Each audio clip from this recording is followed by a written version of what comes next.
La robotique. La robotique est un terme large et représente beaucoup de choses. Il y a le logiciel intelligent ou la machine mécanique.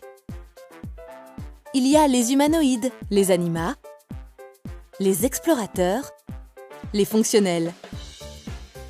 Alors, comment se retrouver dans tout ça?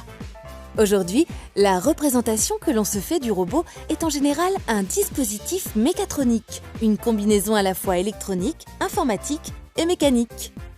Alors concrètement, qu'est-ce qu'un robot? On peut traduire ce terme par « travailleur dévoué ». C'est une machine capable d'effectuer un ensemble de tâches et d'adapter son comportement à l'environnement. Créé pour remplacer l'homme, l'aider ou l'accompagner dans des actions dangereuses et répétitives, le robot est aujourd'hui partout et fait presque tout. Regardons de plus près son fonctionnement.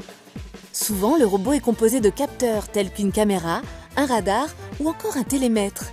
Cela lui permet d'analyser son environnement. Doté d'une intelligence artificielle, il décide des actions à effectuer.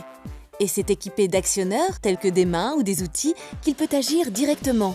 Et il dispose enfin d'une source d'énergie embarquée pour être autonome.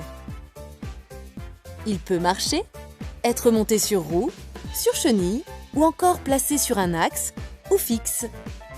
Où retrouve-t-on les robots aujourd'hui? Eh bien, un peu partout. Conçue pour améliorer la productivité, la robotique industrielle a plusieurs missions: soudage, peinture, assemblage. Elle assiste l'homme pour les tâches répétitives ou éprouvantes. Ces robots, souvent fixes, représentent la majorité des robots en service.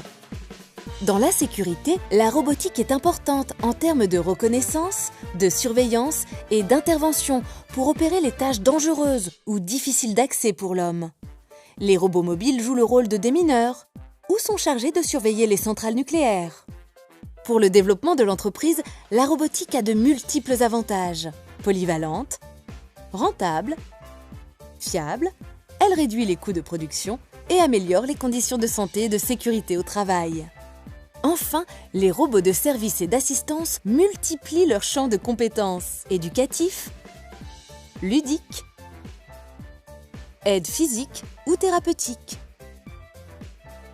Grâce à l'intelligence artificielle, les dernières générations de robots peuvent apprendre, analyser et traiter de plus en plus de données.